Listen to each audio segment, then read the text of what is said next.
So I'm Ben, by the way, And I'm Hamaro. and we're chefs. So when Moto opened in 2004, people didn't really know what to expect. A lot of people thought that it was a Japanese restaurant, and maybe it was the name, maybe it was the logo, which was like a Japanese character. But anyway, we had all these requests for Japanese food, which is really not what we did. And after about the 10,000th request for a maki roll, we decided to give the people what they wanted. So this picture is an example of printed food, and this was the first foray into what we like to call flavor transformation. So this is all the ingredients, all the flavor of a standard maki roll printed onto a little piece of paper. So our diners started getting bored with this idea, and we decided to give them the same course twice. So here we actually took an element from the maki roll and took a picture of a dish and then basically served that picture with the dish. So this dish in particular is basically champagne with seafood. The champagne grapes that you see are actually carbonated grapes.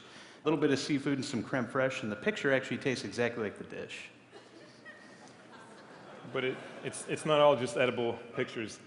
We decided to do something a little bit different and transform flavors that were very familiar. So in this case, we have carrot cake. So we take a carrot cake, put it in a blender, and we have kind of like a carrot cake juice. And then that went into a balloon frozen in liquid nitrogen to create this hollow shell of carrot cake ice cream, I guess. And it comes off looking like Jupiter's floating around your plate. So yeah, we're transforming things into something that you have absolutely no reference for. And here's something we have no reference to eat. This is a cigar, and basically it's a Cuban cigar made out of a Cuban pork sandwich. So we take the spices that go into the pork shoulder, we fashion that into ash. We take the sandwich and wrap it up in a collard green, put an edible label that bears no similarity to a Cohiba cigar label, and we put it in a $1.99 ashtray and charge you about 20 bucks for it. Delicious. That's not it, though. Instead of making foods that looked like things that you wouldn't eat, we decided to make ingredients look like dishes that you know. So this is a plate of nachos. The difference between our nachos and like the other guy's nachos is that this is actually a dessert. So the chips are candied, the ground beef is made from chocolate, and the cheese is made from a shredded mango sorbet that gets shredded into liquid nitrogen to look like cheese.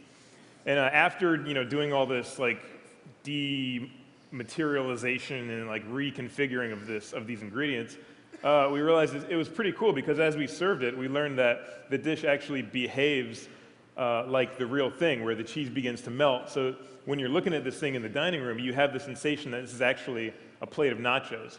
And it's not really until you begin tasting it that you realize this is a dessert, and it's just kind of like a mind ripper.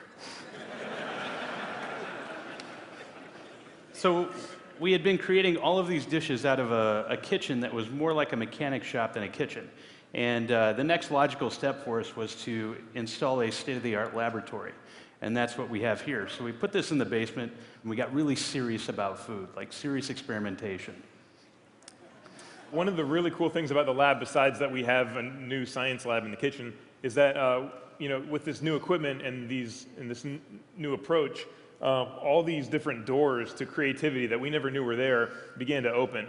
And so the experiments and the food and the dishes that we created, they just kept going further and further out there. Let's talk about flavor transformation, and let's actually make some cool stuff. You see a cow with its tongue hanging out. What I see is a cow about to eat something delicious. What is that cow eating? And why is it delicious? So the cow basically eats three basic things in their feed: corn, beets, and barley.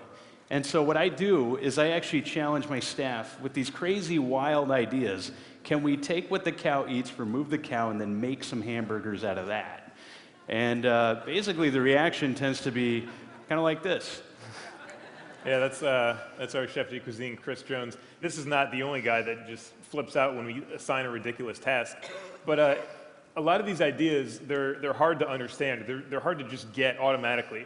There's a lot of research and a lot of failure, trial and error, I guess more error, that goes into each and every dish. So we don't always get it right, and it takes a while for us to be able to explain that to people.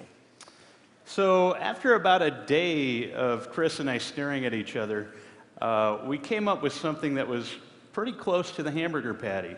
And as you can see, it basically forms like hamburger meat. This is made from 3 ingredients: beets, barley, corn. And so it actually cooks up like hamburger meat, looks and tastes like hamburger meat. And not only that, but it's basically removing the cow from the equation. So replicating food, taking it into that next level is where we're going. Word. And it's definitely the world's first bleeding veggie burger, which was a cool side effect. And a Miracle Berry, if you're not familiar with it, is a natural ingredient, and it contains a special property. It's a glycoprotein called miraculin, a naturally occurring thing. It still freaks me out every time I eat it, but it has a unique ability to mask certain taste receptors on your tongue, so that primarily sour taste receptors. So normally things that would taste very sour or tart somehow begin to taste very sweet. You're about to eat a lemon, and now it tastes like lemonade.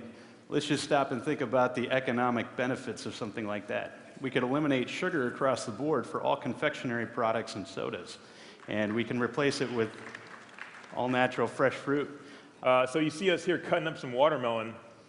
The idea with this is that we're going to eliminate tons of food miles, just like wasted energy and overfishing of tuna by creating tuna or any exotic produce or item from a very far away place with local organic produce. So we have a watermelon from Wisconsin.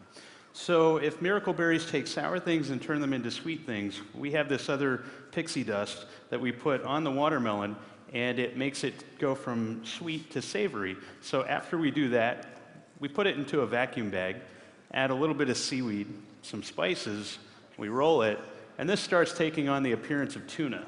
So the key now is to make it behave like tuna.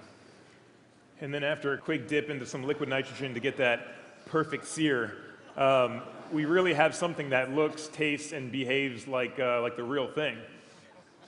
So the key thing to remember here is we don't really care what this tuna really is. As long as it's good for you and good for the environment, it doesn't matter. But where is this going? How can we take this idea of tricking your taste buds and leapfrog it into something that we can do today that could be a disruptive food technology? So here's the next challenge. I told the staff, let's just take a bunch of wild plants, think of them as food ingredients, as long as they're non-poisonous to the human body, go out around Chicago, sidewalks, pick it, blend it, cook it, and then have everybody flavor trip on it at Moto. Let's charge them a boatload of cash for this and see what they think. Yeah, so you can imagine a task like this. This is another one of those assignments that the kitchen staff hated us for, but we really had to almost like relearn how to cook in general, because these are ingredients, plant life that we're, one, unfamiliar with, and two, we have no reference for how to cook these things because people don't eat them. So we really had to think about new creative ways to flavor, new ways to cook, and to change texture. And that was the main issue with this challenge. So this is where we step into the future and we leapfrog ahead. So developing nations and first world nations, imagine if you could take these wild plants and consume them. Food miles would basically turn into food feet.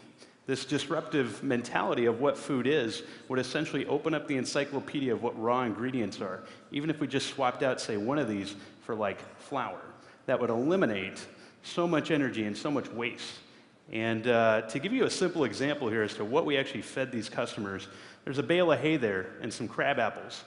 And basically we took hay and crab apples and made barbecue sauce out of those two ingredients. People swore they were eating barbecue sauce, and this is free food. Thanks, guys.